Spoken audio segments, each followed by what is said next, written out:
Hi, can I take your order? Yeah, 1 second. The top 5 fast food restaurants made $115 billion last year. But does that make them the best? I mean, people have been debating this for years. But what if the best fast food restaurant was a place we've never heard of? That's why today we're going to the most unknown fast food restaurants in America to see if they compete with the giants. Some of these are historic one-of-one locations, but others are just getting their start and they want to play in the big leagues. So let's answer the question, is the greatest fast food gem somewhere out there secretly hiding, and can we find it? The search begins. And we're starting in Lima, Ohio. I never even heard of this place. Coopy's been around since 1923. These guys are OGs. And it's the 3rd oldest fast food restaurant, and you've probably never heard of it. But they've been around this long, so there's gotta be a reason that they're still around. They once had 400 locations, but it's been reduced to 3. Fun fact, the Wendy's founder went here when they were growing up, and supposedly that inspired Wendy's. So in a way, they do play a big role in the fast food world. Also, look at this line. It's literally wrapping around the block. So surely it must be good. So we went in to order, and the vibe is crazy here. You kind of feel at home with the classic bright seating, all the babies in the corner. Honestly, I can't compare the inside of this to any fast food spot I've ever seen. It's almost like AI generated. But anyway, we ordered a standard hamburger, fish sandwich, and fries. And it came out in 5 minutes for a grand total of $10.50. So far, we're meeting the expectation of a solid fast food spot. But we're starting with the unlikely option, the fish sandwich. First of all, no toast on the bun. I've actually never been to a fast food place that doesn't toast the bun. Toasting hasn't made its way out here quite yet. Cheers. Crunch is there, but the flavor is not. This could be so good. I was coming here really hoping to be shocked, and I am. Shocked at how little seasoning there is on this sandwich. It tastes nothing. The texture is nice though. I like the texture of the bun. The fish is moist, but there's no salt. There's no flavor. There's no seasoning. I mean, you know, I might as well just eat a bag of chips at that point. That's not the end. They have redemption here. Let's try the fries.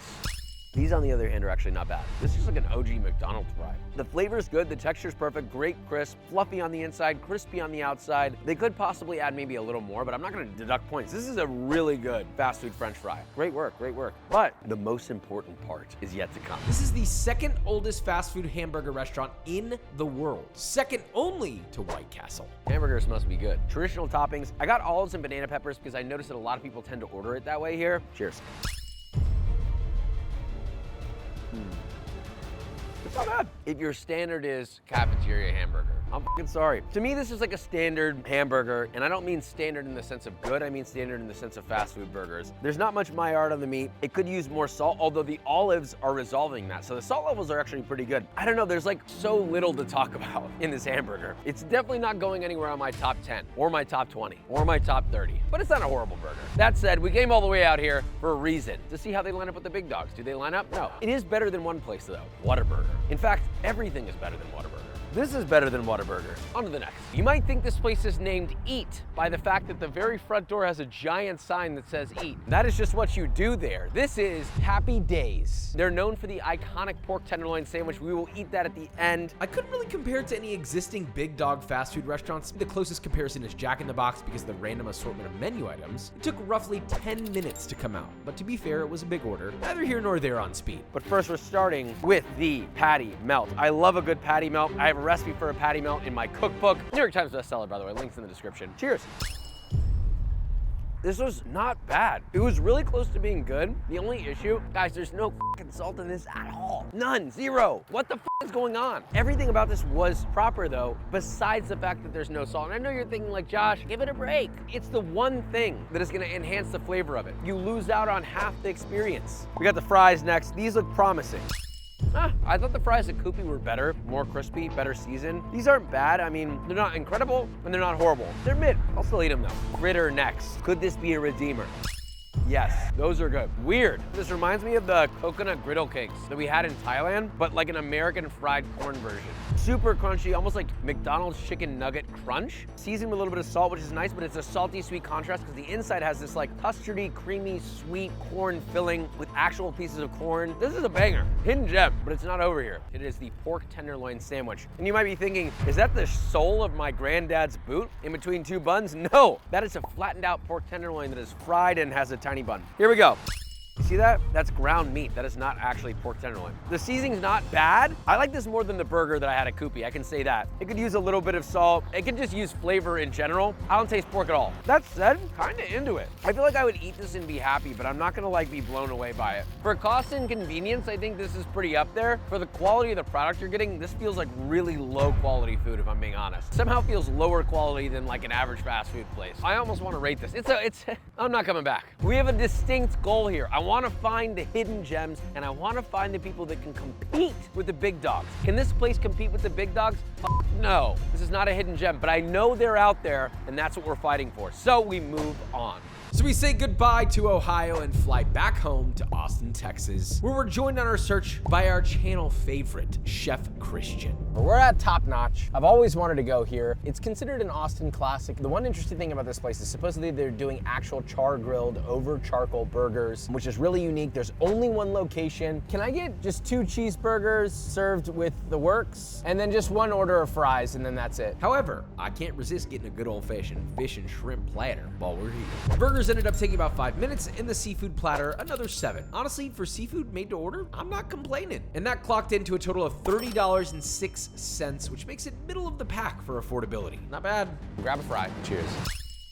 These taste like what McDonald's fries used to taste like. So crisp. Crazy to see such a small fast food joint putting out fries that to me are gold standard fast food style fries. The burger, on the other hand, I'm a little worried about. First of all, this burger is cold, which I don't know how that's possible. Cheers. That's what it is. Cheers. Flavor-wise, it's actually pretty good. Yeah. This is like 10% meat and then 90% other shit. Flavor is outstanding. It tastes great. Like, it's seasoned nicely with salt. This is like an old diner burger. There's not a lot of fat in it. There's not like juicy, fatty, rich meat. It's sort of just like plain, it's beefy. I'm glad we didn't get the one with extra sauces. Like, this is simple. The meat stands out. Unfortunately, the meat wasn't warm or hot, but the flavor of the meat is there. For a cold burger, I mean, I would eat this. I'm having a fun time. I would come here for that vibe. So we have the fried seafood platter. Comes with fried shrimp, fried fish, fries, toast, coleslaw, $14. Cheers. see. A little oily, but nice. Fried fish is banging. Oh my God, it's seasoned so nicely and it's juicy. You know, I actually love this. In comparison to Long John Silver's, I think that this is comparable. I don't think that it's honestly better or worse. I think it is good though. I know it sounds crazy, but I would come back for the seafood platter. I don't know that I would be as allured by the burger. If I was gonna compare this to Burger King, because that's really what this is comparable to. Burger King is doing char-grilled burgers, but it's fake. And they come cold just like theirs. These tasted better. These actually tasted of charcoal because guess what? They're using charcoal. So they're beating the big dog, but we're moving on. We're at Buddy's. This place is an up-and-comer. They're actually attempting to become one of the big dogs. The question is, do they have what it takes? I do like this tossed seasoned fries. Wait, why is it seasoned? Wouldn't it be seasoned? I gotta say, I love the simplicity of the menu. There's only 4 items. That's giving In-N-Out vibes. Can we get 2 double classics with cheese, the number 3? And can we do that with seasoned fries?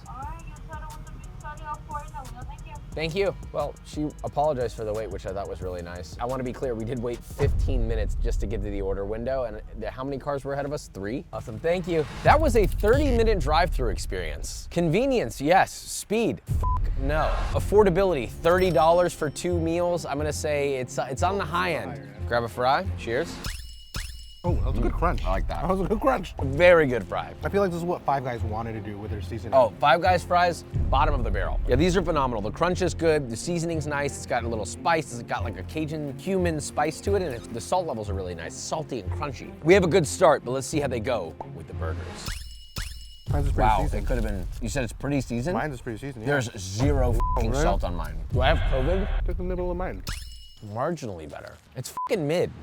I'm so annoyed. Looking at this burger, I was like, this has gotta be good. I hate to say it, like I wanna see Buddy succeed. It was a huge letdown in the burger, and that's the mainstay. They have 4 menu items, and guess what? They're all the same thing with different toppings. So really, they have 1 menu item, not including the fries. Something like this that wants to compare themselves to like a Shake Shack, they're not quite there yet. There's a lot of things they need to work on. I think that the potential is there. Had they seasoned the burger properly, had it been a little bit juicier, not so dry in the patty, I think that I would have been more excited. I don't think it's that hard to make a burger good, and so when I have one that's that mid from a place that's like emphasizing how it's artisanal and crafted, my expectations are high, and I felt kind of let down, so We move on. I've always wanted to come here. It is Sandy's. This is an Austin classic, but truly kind of a hidden gem because many Austinites don't know about it. Most people in the US definitely don't know about it. As far as I know, there's only ever been one. Aesthetically, when you look at it, you're like, this is an old school establishment. Sandy's is exactly how fast food worked in the 40s and 60s. A walk-up window, a tiny interior kitchen, a short menu. This is food designed for speed. You know, McDonald's before all the efficiencies. Now, while they did have a drive-thru, the order window looked too classic to not order through it. Took around 5 minutes to get our meal, and it came out to $22.28. All great markers of a great fast food restaurant. Could this be the hidden gem that we're searching for? Starting with their fries. It's like an average fast food fry. A little dry. A little floury. Overall, this French fry is below mid. It's not great. It's really not great. Hopefully the hamburger's better. I can see the thickness, the girth on that bag. I'm excited for this burger. These are big, way bigger than I thought, and this is the cheapest one.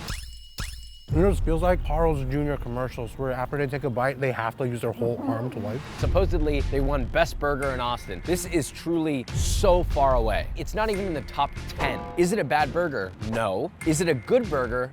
No. It's missing flavor. I taste nothing. It resembles a steamed burger. There is no Maillard. There is No Maillard. The only umami you get in here is tomato and mustard. Maybe I overhyped it, but kind of a letdown. But that's what this video is all about. That's why we're going to unknown places. Are they as good as people say they are? Or is it just because of the vibe, of the nostalgia? If I'm being real, this is a very, very, very, very, very average burger. It's bad. Thanks.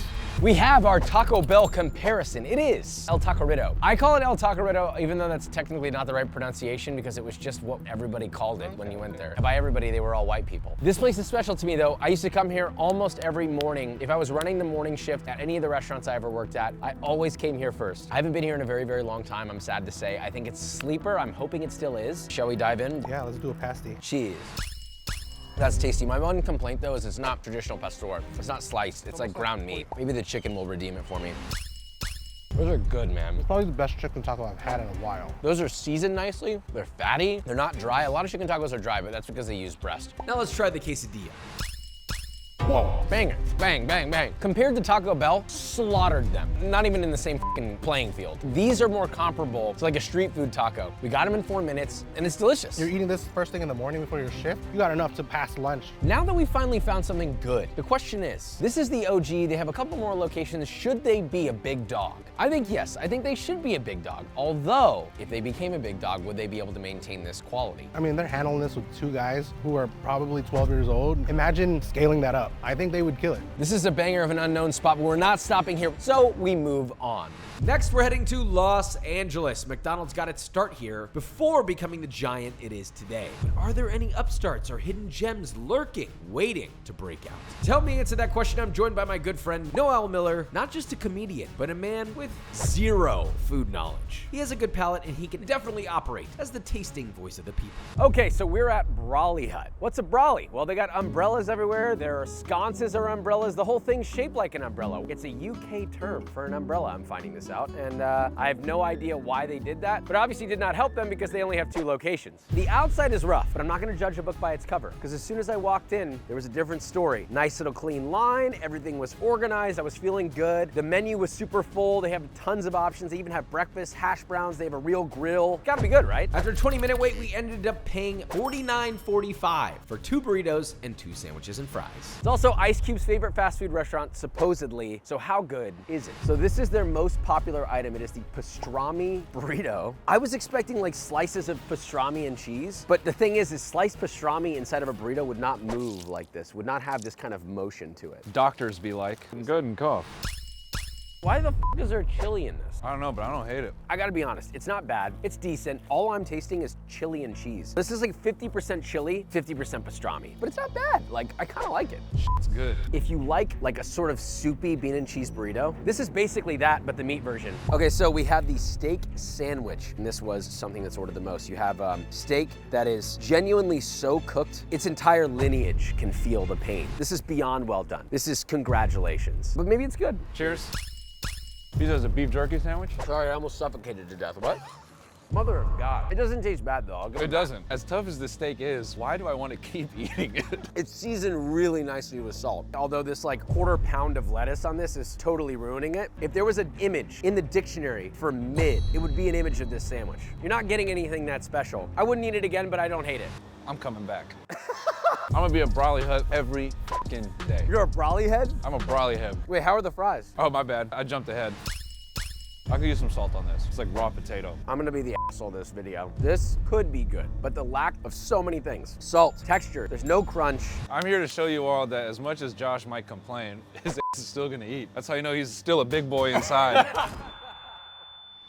All right, Brawley Hut, didn't hate it, didn't love it. Moving on. We are at an unlikely find because it wasn't on the list. Thanks to Noel, we have this Stormburger. I think they only have one place. I believe it's only one. They want to be one of the big dogs. We have the classic Stormburger. It's got a great Maillard. It's got a great toast. It looks legit, I'm not gonna lie. I feel like Noel wouldn't steer me wrong, but there's only one way to find out, so cheers, dude. I don't even care what Josh says, this is my shit. It's really good. If I were to compare this to In-N-Out, this is better. That bun, bro. I mean, from the sauce, the Maillard is perfect. The beef has a great texture. If I wanted to be a real asshole, I would say like I would prefer no lettuce on it because I think lettuce dilutes the flavor and I want to taste more of this beautifully crispy Maillard seared beef. I eat everything here because it tastes like a human cooked it. It's a banger. The French fries, give them a rip. I really don't want to sound like I'm glazing. These are a peak fry, peak. There's almost like a little bit of a batter on them. I normally don't love seasoned fries because it feels like a cheat or a shortcut. The potato itself isn't crispy, it's just the crust, right? But this is both. Like the crunch is insane. They're seasoned perfectly with salt. We're not doing ratings, but if I was gonna rate these fries, I'd give them like a 9.5. That's fucking bananas. And let me say this, if you don't know me, I know I look like I don't eat. I look like this because I'm such a picky little brat. I don't want to eat it. That's me. Unless it's this, then It wasn't on the list, but I'm glad we went here because I can see these guys becoming a top dog. If you're watching, this is phenomenal. Moving on. We are at Jim Dandy, the place with a logo that made me say we have to go here. And I thought, okay, so there's only one location, right? There was once 30 locations. They were booming, they were doing well, they were selling chicken. It was obviously a great operation. And then I don't know what the hell happened, but they stopped and then went all the way down to one. And that means that there's still a salvageable reason that they're here. And I want to know why. let me describe the interior for you. You know how when you go to a bank, they're worried about you stealing the money? So sometimes they'll count that money behind the glass and they'll dish it out into a nice little container. Banker opens the door, puts the money in, closes the door. You open the other side, you get the money. They want this chicken. They be stealing for the chicken. They do. That must be really fucking good then. I'm telling you, it is. That's how fucking good this chicken is. All in all, it took about 8 minutes to get our order, and for the experience we had, I'm not complaining. And I want to clarify, we got a full meal, 4-piece fried chicken, a full thing of French fries, and 2 fritters. That comes in at $15 in LA. Maybe that's why they're suffering. They're charging reasonable prices. They're not greedy enough. I'm gonna go for a fry first. High school cafeteria fry. Chicken, That shit is so hot. cheers. That is hot. Like they just fried this. Not as greasy as I thought. Wait, this is actually really good. Because if I were to compare this to a KFC, right? Because I would say this is KFC adjacent. They are fucking them. They're stomping. The salt level, absolutely fucking perfect, like to the limit. But from a spice standpoint, you got the garlic, the cayenne, it's got a little bit of heat to it. It's not too spicy. I would like maybe a little bit more spiciness. The flavor is delicious. The best part is the chicken is not lost. It works together in harmony. This is a beautiful piece of chicken. As someone who is on Josh's level in terms of like culinary knowledge and experience, this chicken is good. It's actually sad that this is the only location. If they took this concept and put these buildings across America, I think they would fucking kill. If they were all this good, this is like home style fried chicken. I mean, my mom makes a really good fried chicken, and this kind of reminds me of hers. We're gonna try a fritter, and then we're out. I feel like this is either gonna be really good or really bad, so we're just gonna go for it. That's actually insane. Jesus, come take my left foot because I'm getting diabetes today. Unbelievably crispy on the outside, super, super soft and fluffy on the inside, and it just like melts. It's kind of like a cake donut, but way crispier. It's like the fried chicken of donuts. I have gone to premier coffee shops in LA, no names being named, that sell donuts. None of them as good as this right here. I ate the whole thing. I'm gonna have diarrhea later. This is so awesome. Moving on. Up next is an unknown spot that actually has an insane amount of influence on fast food today. Glenn Bell started El Taco before completely ditching it to kickstart the Taco Bell empire. This location before us is the last one to remain. Is it better than Taco Bell, or is there a reason it was ditched by its creator? We have these incredibly liquid bean burritos. It's not bad, but it's not good. This is like the soup dumpling of burritos though. This would be good if the beans were actually like cooked and had all sorts of flavor in them. This just tastes like canned pureed beans. I know I'm eating, but I don't taste anything. So the original Taco Bell is no longer open, but this could be the closest version of the original crispy shell taco. It looks like Taco Bell. Yeah, it really does. How do you feel about Taco Bell? What's your opinion? I think they've done a great job serving us rat meat for 40 years. No, I mean, I love Taco Bell. I eat it all the time. Iron stomach, man. I put it down. See how they live up to it. Kind of same as the burrito. It's like, I don't feel like I taste anything. You have COVID? I was gonna say maybe I have COVID. That is ass. Like, the seasoning's not bad, but it's just there's no flavor. All I taste is cold cheese and lettuce. I can barely taste the meat. The crunchy taco shell's really crunchy. I'll give it that. The crunch is surprisingly good on it. It makes me want to keep eating it. And you're like, maybe the next bite will be more exciting. But then you take that next bite and ooh, the crunch. And then you keep chewing and you're like, oh, another letdown. Until it's gone and you have no more self-respect and you're sitting on the couch sweating. And that is how Josh got fat. The last thing is their cinnamon dessert. This is about 100 times better than anything we just ate. Taco Bell, whatever that bullshit is you're doing with the cinnamon twist, knock it off. Go back to this. Now I feel like I'm seeing the heart of Taco Bell and what it could have been. Mid, with something exciting at the end. Moving on. We are at what could have been the biggest competitor to KFC in the world. Maybe even put them out of business, except it's a sad story. They were up to 300 locations. They're skyrocketing. The food's doing well. People are loving it. But due to bad management, bankruptcy, etc., they were reduced down to only 2 more locations. The name, Pioneer Chicken. I might add, the inside of this restaurant's actually pretty decently designed and surprisingly clean for fast food. The service was great, the food came out in under 5 minutes. I mean, we might have a big hidden gem here. The branding looks good, the chicken looks good, the fries look good, the inside is clean. I mean, I'm kind of sad for them. So let's see if the redemption is here. Seriously. Banger. Seasoned to the bone. The crust is like fucking glass. I don't know how they're doing this. This reminds me of Willie Mays. We went there and they had a battered chicken. This is better than Willie Mays. This is a fast food restaurant and they're outdoing, in my opinion, what's supposed to be one of the best fried chicken restaurants in America. I mean, this is bananas. Yeah, that's how good it is. That's all I can say is yeah. You couldn't live in LA between the 70s and 90s without seeing a Pioneer Chicken. It's sad that this is one of the only ones. I've lived in LA my whole life. I'm ashamed to say I've never eaten Pioneer Chicken. Mom, Dad, what the fuck? God, the fries are great. The fries are perfectly salted, perfectly crispy. This is one of the best fast food experiences I've had in a long time. And if I got this in a nice restaurant and paid good money for it, I would be happy. You could go to Pioneer Chicken, put it on a nice plate with some nice tableware, charge me 40 bucks for this, and I'd be like, yeah, this is fucking good. This was $15. Come on down to Pioneer Chicken. Pioneer Chicken, kick it into high gear. This is your chance to take it back. Take back the win. Kill KFC, please. We need good fast food restaurants. Let me tell you right now, the Midwest brain will not be able to handle this. Shout out to all my people in the Midwest. If they put one of these in your city, I promise you the diabetes is coming twice as fast. And that's what this video is all about. We went to unknown fast food restaurants. The whole point was to figure out, do the big dogs deserve their placement, or are there little guys out there that are doing it better? And there are. The reality is, you just gotta go out and find them, and they're probably everywhere. And I'm sure there are others that we didn't even cover. So, that being said, love you, subscribe, bye.